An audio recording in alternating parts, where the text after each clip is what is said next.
Esther chapter 1. This is what happened during the time of Xerxes. The Xerxes who ruled over 127 provinces, stretching from India to Kush. At that time, King Xerxes reigned from his royal throne in the citadel of Susa. And in the 3rd year of his reign, he gave a banquet for all his nobles and officials. The military leaders of Persia and Media, the princes and the nobles of the provinces were present. For a full 180 days, he displayed the vast wealth of his kingdom and the splendor and glory of his majesty. When these days were over, the king gave a banquet lasting 7 days in the enclosed garden of the king's palace for all the people from the least to the greatest who were in the citadel of Susa. The garden had hangings of white and blue linen, fastened with cords of white linen and purple material to silver rings on marble pillars. There were couches of gold and silver on a mosaic pavement of porphyry, marble, mother of pearl, and other costly stones. Wine was served in goblets of gold, each one different from the other, and the royal wine was abundant, in keeping with the king's liberality. By the king's command, each guest was allowed to drink without restriction, for the king instructed all the wine stewards to serve each man what he wished. Queen Vashti also gave a banquet for the women in the royal palace of King Xerxes. On the 7th day, when King Xerxes was in high spirits from wine, he commanded the 7 eunuchs who served him, Mehuman, Bitha, Habona, Bigtha, Ebagtha, Zitha, and Carcas, to bring before him Queen Vashti, wearing her royal crown, in order to display her beauty to the people and nobles, for she was lovely to look at. But when the attendants delivered the king's command, Queen Vashti refused to come.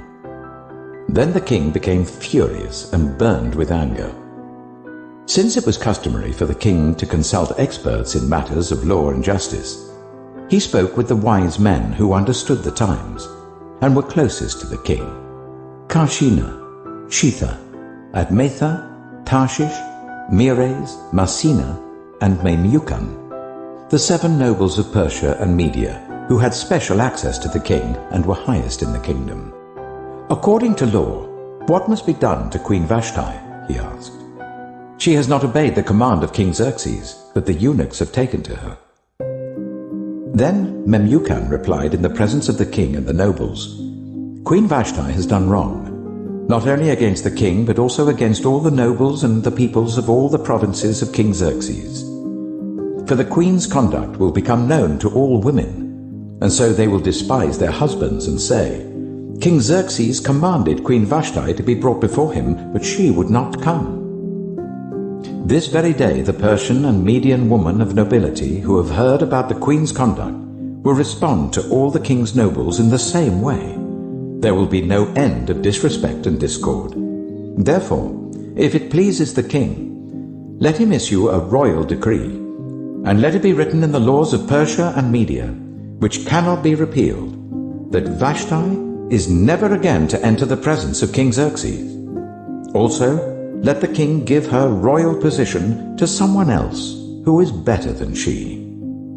Then when the king's edict is proclaimed throughout all his vast realm, all the women will respect their husbands, from the least to the greatest. The king and his nobles were pleased with this advice. So the king did as Memucan proposed. He sent dispatches to all parts of the kingdom, to each province in its own script, and to each people in their own language, proclaiming that every man should be ruler over his own household, using his native tongue. Later, when King Xerxes' fury had subsided, he remembered Vashti and what she had done, and what he had decreed about her. Then the king's personal attendants proposed, let a search be made for beautiful young virgins for the king. Let the king appoint commissioners in every province of his realm to bring all these beautiful young women into the harem at the citadel of Susa. Let them be placed under the care of Hegai, the king's eunuch, who is in charge of the women, and let beauty treatments be given to them. Then let the young woman who pleases the king be queen instead of Vashti. This advice appealed to the king, and he followed it. Now there was in the city of Susa a Jew of the tribe of Benjamin, named Mordecai, son of Jair, the son of Shimei, the son of Kish, who had been carried into exile from Jerusalem by Nebuchadnezzar, king of Babylon, among those taken captive with Jehoiakim, king of Judah. Mordecai had a cousin named Hadassah, whom he had brought up because she had neither father nor mother. This young woman, who was also known as Esther, had a lovely figure and was beautiful. Mordecai had taken her as his own daughter when her father and mother died. When the king's order and edict had been proclaimed, many young women were brought to the citadel of Susa and put under the care of Hegai. Esther was also taken to the king's palace and entrusted to Hegai, who had charge of the harem. She pleased him and won his favor. Immediately he provided her with her beauty treatments and special food. He assigned to her 7 female attendants selected from the king's palace, and moved her and her attendants into the best place in the harem. Esther had not revealed her nationality and family background, because Mordecai had forbidden her to do so. Every day he walked to and fro near the courtyard of the harem to find out how Esther was and what was happening to her. Before a young woman's turn came to go into King Xerxes, she had to complete 12 months of beauty treatments prescribed for the women, 6 months with oil of myrrh and 6 with perfumes and cosmetics. And this is how she would go to the king. Anything she wanted was given to her, to take with her from the harem to the king's palace. In the evening she would go there, and in the morning return to another part of the harem, to the care of Sheashgaz, the king's eunuch who was in charge of the concubines. She would not return to the king unless he was pleased with her and summoned her by name. When the turn came for Esther, the young woman Mordecai had adopted, the daughter of his uncle Abihail, to go to the king, she asked for nothing other than what Hegai, the king's eunuch who was in charge of the harem, suggested. And Esther won the favor of everyone who saw her.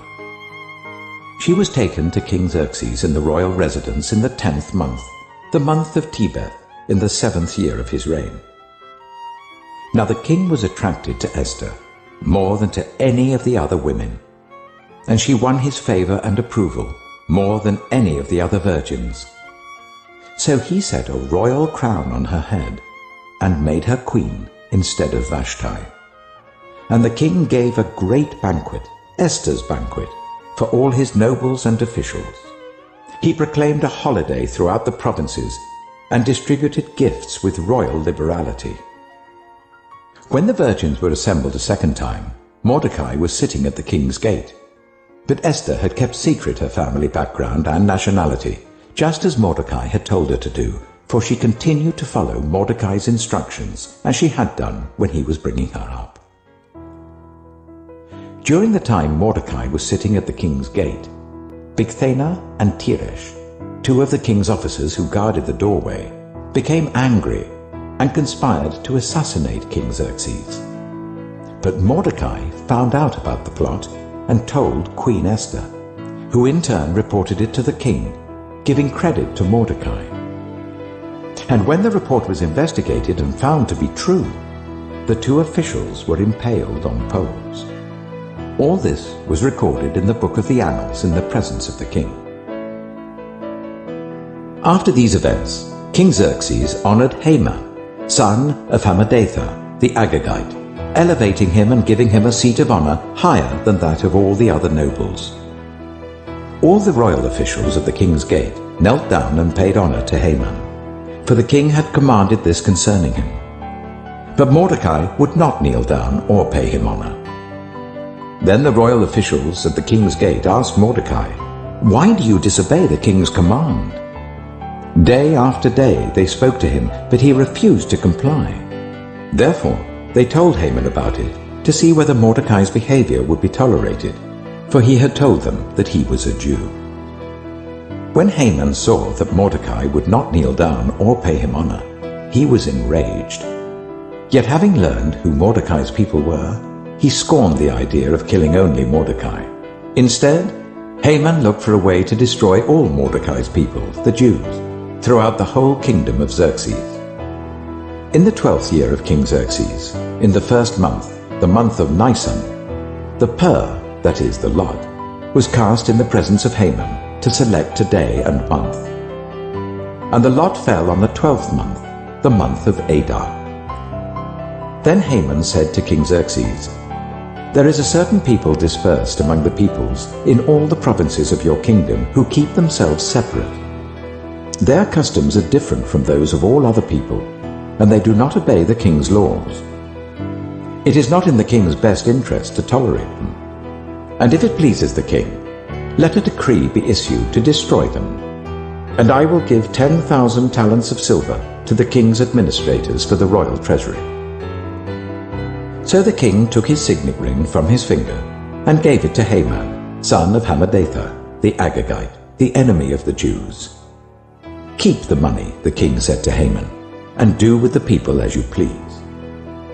Then, on the 13th day of the first month, the royal secretaries were summoned. They wrote out in the script of each province and in the language of each people all Haman's orders to the king's satraps, the governors of the various provinces, and the nobles of the various peoples. These were written in the name of King Xerxes himself and sealed with his own ring.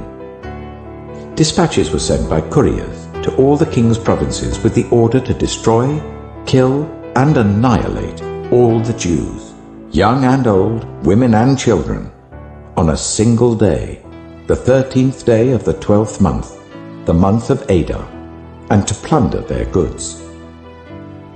A copy of the text of the edict was to be issued as law in every province and made known to the people of every nationality so that they would be ready for that day. The couriers went out, spurred on by the king's command, and the edict was issued in the citadel of Susa. The king and Haman sat down to drink, but the city of Susa was bewildered. When Mordecai learned of all that had been done, he tore his clothes, put on sackcloth and ashes, and went out into the city wailing loudly and bitterly. But he went only as far as the king's gate, because no one clothed in sackcloth was allowed to enter it. In every province to which the edict and order of the king came, there was great mourning among the Jews, with fasting, weeping, and wailing. Many lay in sackcloth and ashes. When Esther's eunuchs and female attendants came and told her about Mordecai, she was in great distress. She sent clothes for him to put on instead of his sackcloth, but he would not accept them. Then Esther summoned Hathach, one of the king's eunuchs assigned to attend her, and ordered him to find out what was troubling Mordecai and why. So Hathach went out to Mordecai in the open square of the city in front of the king's gate. Mordecai told him everything that had happened to him, including the exact amount of money Haman had promised to pay into the royal treasury for the destruction of the Jews. He also gave him a copy of the text of the edict for their annihilation, which had been published in Susa, to show to Esther and explain it to her. And he told him to instruct her to go into the king's presence to beg for mercy and plead with him for her people. Hathach went back and reported to Esther what Mordecai had said. Then she instructed him to say to Mordecai, "All the king's officials and the people of the royal provinces know that for any man or woman who approaches the king in the inner court without being summoned, the king has but one law, that they be put to death, unless the king extends the gold scepter to them and spares their lives. But 30 days have passed since I was called to go to the king." When Esther's words were reported to Mordecai, he sent back this answer: